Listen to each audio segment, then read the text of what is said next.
Good day. My name is Maura Stephens. I'm a journalist, educator, and activist based in the central part of New York State in the United States of America. First, I'd like to thank Tom Kearns and his colleagues and all of you, jurists and participants, for this very important tribunal and for shedding light on the egregious harms done by this destructive industry of fracking to people around the globe. The testimony we present here and the evidence earlier submitted will be in support of our argument that fracking is clearly in violation of numerous articles in the Universal Declaration of Human Rights and in the Universal Declaration of Rights of Mother Earth.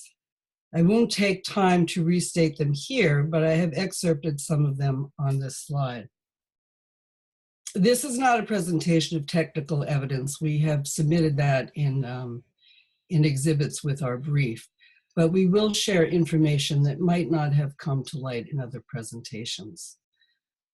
I'm speaking today on behalf of myself and the Coalition to Protect New York and all the people who volunteer their time, energy, resources, and big hearts to our regional grassroots organization and its affiliated local groups.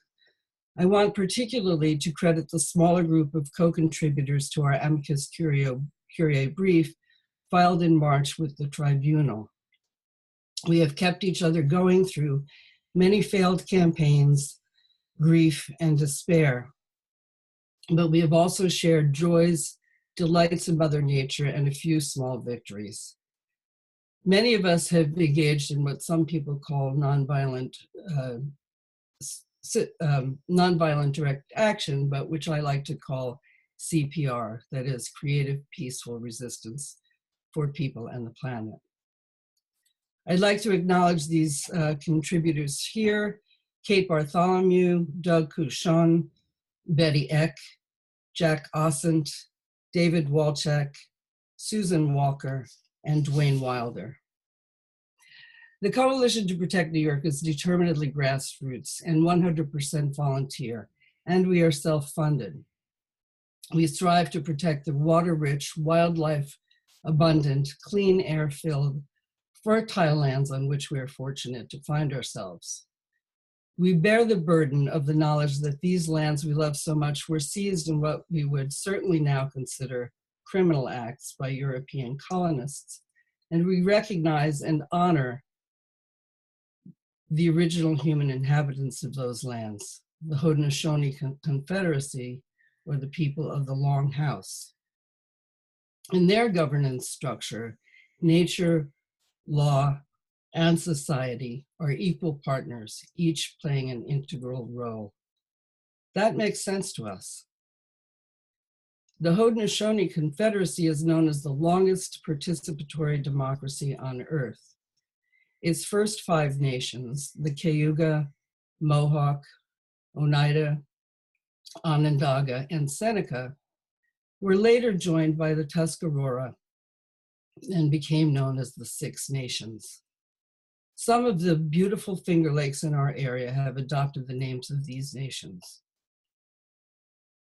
I want to give you a sense of where we are on Mother Earth. This is North America. Now we'll zoom in a little closer to show some of the southeastern Canada and the northeastern United States. As you see, New York State's northern border is Canada, as well as Lakes Ontario and Erie, 2 of the 5 Great Lakes, the largest group of freshwater lakes on Earth by total area, and second largest by total volume. They contain 21% of the world's surface freshwater by volume. That is rich indeed, and we are very aware that we live in one of the places most blessed with fresh water in a time of decreasing water around the globe. Most of our region falls within the Great Lakes watershed. We are in the central and southern part of the state, which includes the Finger Lakes. The region is mostly rural, but we do have a few cities, including Binghamton, Syracuse, and Rochester, and the smaller cities of Corning, Elmira, and Ithaca. We worked very closely with allies throughout the rest of New York State, including New York City, which is about 4 hours drive to the southeast. We also maintain close ties with people in other states and countries, most notably our very next door neighbors just to the south in Pennsylvania, about whom we will talk at length in a little while. The Finger Lakes region has become famous for not only the beauty of the landscape, rolling hills, gorges and rivers and waterfalls, middle growth forests, farmland increasingly devoted to organic crop growing, but also for its festivals and cultural offerings, and especially the vineyards that make the region one of the top wine producing areas on the North American continent. Tourism and agriculture are among our biggest industries. But lest I make it seem like a mecca, there is a dark side to all this loveliness. The region has been in an economic depression for years. Rural poverty in the region is desperate, as is urban. And like in other parts of the world, the two populations don't interact or seem to want to. Census data released in 2015 showed that in the biggest central New York City, Syracuse, half of the children, 50.2%, live in poverty. Syracuse was poorer than all the other major upstate cities at 34.4% poverty. This is in New York State, home to the symbol of capitalism, Wall Street, and some of the biggest concentrations of wealth on the planet. Politicians, both in downstate New York City and its suburbs, and in upstates, the vast rest of the state of which we constitute a part, like to pit us against one another when it comes to competing for dwindling resources. And we have found that financial insecurity, rampant in our area, as in most parts of the country, makes rural dwelling people more susceptible to believing or refusing to not believe that leasing their land for fracking or other fossil fuel infrastructure projects or working in the industry will make them rich and not hurt their families. This has helped to widen the rift within our communities, just as the rest of our nation has become polarized to the point of paralysis. I'd like to add that the people who work within the Coalition to Protect New York are not all scientists, although a few are, and only a few have law degrees, and only a few are medical professionals or engineers. Some have been activists for decades. Some would never have considered themselves environmentalists until fracking loomed and made them pay attention to what is happening to people and other species above ground and the rocks and other ecosystems below us. Some would never have become activists until their own land, home, family, or community was threatened. Some are pure NIMBYs, that is, not in my backyard, and freely admit when they defeat an immediate threat, they'll go back to business as usual, perhaps a little more cognizant of their own climate change footprint. In any case, by now, most of us have spent years researching, studying, reading complicated technical, medical, engineering, and legal documents. We have learned from the professionals and become experts in our own right. No less important contributors to the conversation and the policymaking that will affect the future of us all, even those without impressive pedigrees. We have also learned from people on the ground.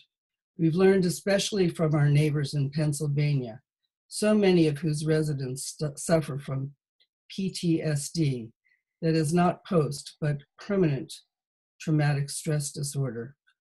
They and their natural environment and members of other species have paid a terrible price because their state officials first permitted fracking a little over a decade ago. For the first few years, they were as if shell-shocked, too stunned to know what was hitting them. It happened so quickly. As in other places, the industry had prepared years in advance, often securing permits before anyone knew what was happening. Wells were contaminated. More and more people got sick. An entire neighborhood in Dimmock, just a few miles southeast of where I sit today, lost access to clean water when their wells were poisoned. They tried to fight back, registering thousands of citizen complaints, but their state's Department of, quote, Environmental Protection, end quote, and their legislators and governors seemed more interested in enabling more drilling. These good people and many other Pennsylvanians began sharing their stories with us north of the border, hoping to keep our state from becoming the next fracking zone. At that time, one of them said to us, "We are already collateral damage. Our lives are ruined, but yours don't have to be. Fight back." We have seen some of them, victims of greed and hubris, sicken and die. Some with almost certainly fracking contamination-related illnesses, cancers and others, but of course, that can never be proven. The wonderful grassroots activist Jenny Lissack began compiling the List of the Harmed, a document that when we submitted it as an exhibit to the tribunal in March 2018, contained 22,320 officially reported cases of people, homes, communities, and lands that have been harmed by fracking around the United States. Among them was Terry Greenwood, whose story was among the first I learned during travels to Pennsylvania, Ohio, and West Virginia in 2008. The farmer, Terry and his wife had bought their beautiful property with ponds and woods and fields back in the 1970s. They learned to their horror 3 decades later that a lease in perpetuity had been signed by a previous owner in the 1920s, and they tried to fight it. In the end, they were forced to watch their land be fracked, their cows and calves die mysteriously, and their children forced to move away despite lifelong plans to build houses on their parents' land. The story is even more heartrending than I have time to relate here. Terry came to New York on several occasions to share his story, and many of us grew very fond of him. He contracted a very rare form of cancer himself and died in 2014. Throughout all their suffering, many of the Pennsylvania families who were harmed, whose children had unexplained rashes, respiratory infections, gastroenterological disorders, bleeding, and other symptoms, whose homes lost all their value even when they had to continue paying mortgages on them, whose stress levels were through the roof, continued to seek redress to hold the offending corporations accountable. But the courts and other remedial bodies sided again and again with the offenders. That's because in New York law, and New York state law, in United States law, corporations have been enshrined as, quote, persons. And because the corporations have found it all too easy to buy off local officials with a few $1,000s here and there, buying baseball outfits for the school teams or throwing the occasional community hot dog barbecue with entertainment. Sometimes the long-suffering people have been forced to take a buyout from the corporations, being left with no alternative. Every time they have been hit with gag orders. In 2012, the Pennsylvania legislature even enacted a law forbidding doctors treating people for possible chemical contamination from fracking from telling the patient's family or the patient herself what the chemical might have been.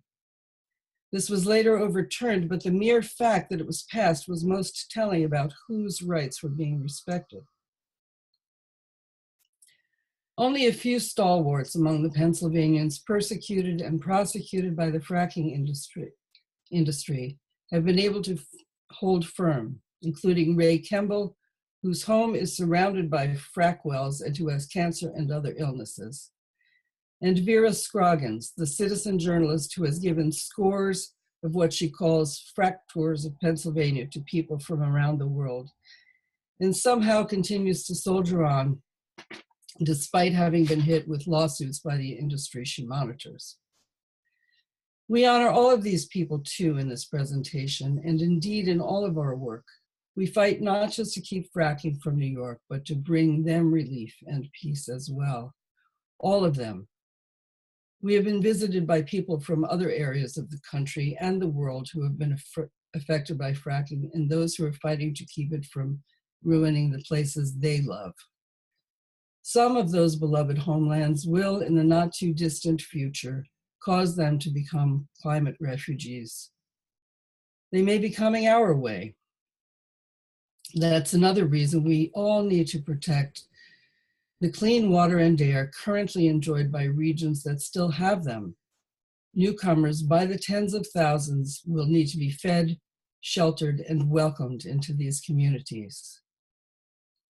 We have had visits to and from people in the frac sand exploitation states of Wisconsin, Iowa, Minnesota, and Illinois, from fracked Texas, Colorado, Michigan, Ohio, Oklahoma, and from Alberta, Canada, from frack fighters in South Africa, England, Ireland, and Australia, and other regions I don't have time to list.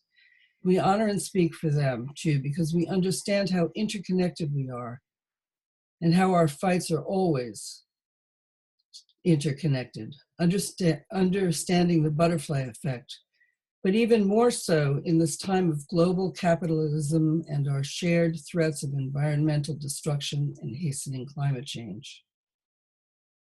Early on, the Coalition to Protect New York realized the intersectionality and universality of fracking. We used fracking from 2008 on to mean all the processes involved in this extractive process. But we also recognized how much other fracturing this unconventional drilling and its offshoots encompassed. Fracturing not only of our air, water, and croplands, of our health and our property values, for those who owned homes, but also of our local, state, and federal legislatures, our judicial system, our media, our sense of safety, and perhaps most insidiously, our communities, our friendships, and often our families, in some cases, our marriages and life partnerships. Our human rights are being violated on so many levels. Our ways of life, our very future, and the future of our next generations were being fracked. Over the next few years, thanks to the work of scientists, including Robert Howarth and Anthony Ingraffia of our own local Cornell University, we learned that fracking is also a huge factor in hastening catastrophic climate chaos. A lot of people celebrated in December 2014 when Governor Andrew Cuomo announced a so-called ban on fracking in New York State. This was an insidious misinformation campaign. Although the threats from one type of unconventional shale gas drilling might have been halted until the governor or the legislature or the next governor changed his mind, many former activists went home thinking the job was done. But other drilling persisted around the state unabated, as you can see in this recent map by Frack Tracker. Meanwhile, industry had been planning all sorts of fracking projects in poor and even relatively rich communities around the state. We and our allies have been fighting thousands of miles of fracked gas pipelines and their attendant compressor stations and other paraphernalia. This is a project that we participated in and continue to help update called the You Are Here map, spearheaded by our allies in New York City in the Sane Energy Project, especially the great artist activist Kim Froczek. One of these pipelines runs under the beautiful Hudson River to our east, where it passes just yards from the decrepit Indian Point nuclear power plant. We have bomb trains taking tar sands oil from Canada to near New York City for export, passing just across the river from that plant. Fracking brine from Pennsylvania is spread on New York roads. New York landfills accept radioactive frack waste from Pennsylvania, which amazingly does not permit it to be dumped in its own borders. To our eyes, all such fracking activities were crimes against people and nature, and we thought they should be crimes in the law as well, with serious consequences, as opposed to the tiny slap on the wrist fines that were being levied against fracking companies in Pennsylvania, where thousands of spills, leaks, explosions, and other violations were taking place each year, even without frack waste dumping. We signed on to People's Law Number 1, written by our sister groups Sovereign People's Action Network and Frackbusters New York, of which some of us, including myself, were also founding members, as was the late great historian, author, and thinker Richard Grossman.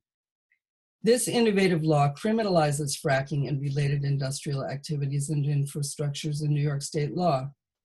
It calls for mandatory prison sentences and very heavy fines for the principals of corporations that are found guilty of causing harm to humans and natural communities. We were laughed out of all sorts of forums, including several run by big green organizations whose leaders seem to have lost sight of their missions. But subsequently, people have come to agree that these activities are crimes, and those who perpetrate them are criminals who should be punished to the full extent of the law.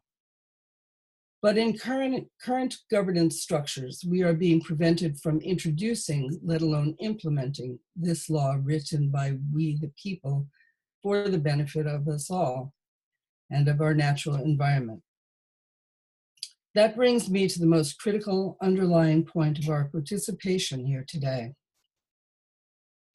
We do not believe the laws as written, either in our own country or internationally, are worthy or viable under present conditions. No law is worth the paper it's printed on if it won't be rigorously enforced by transparent and capable regulatory agencies or entities.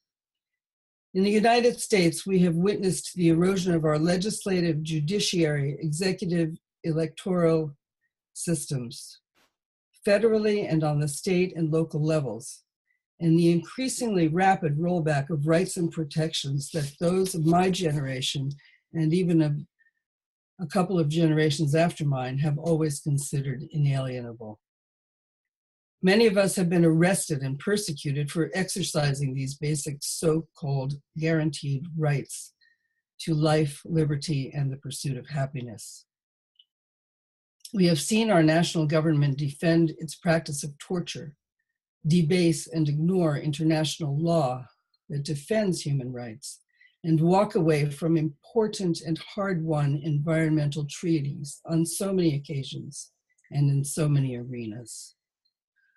Although it seems to us only basic common sense that people should not want to commit mass suicide, which is what ecocide is as well, and it seems insane for people to engage in such activities that hasten their own demise, yet that is what we all see before us. We do not believe that current systems of law, politics, and economics in the United States and internationally are pertinent. A growing number of people worldwide seem to support this view. We hope that this tribunal recognizes as well that it is imperative upon us all to swiftly find methods via which to make human rights and the rights of nature first and foremost in the minds of policymakers. Who gets to decide our fate? If we leave it in the hands of corporate capitalists and their political cronies, we may remain their victims in a deadly game. We must stop being acquiescent in our own demise.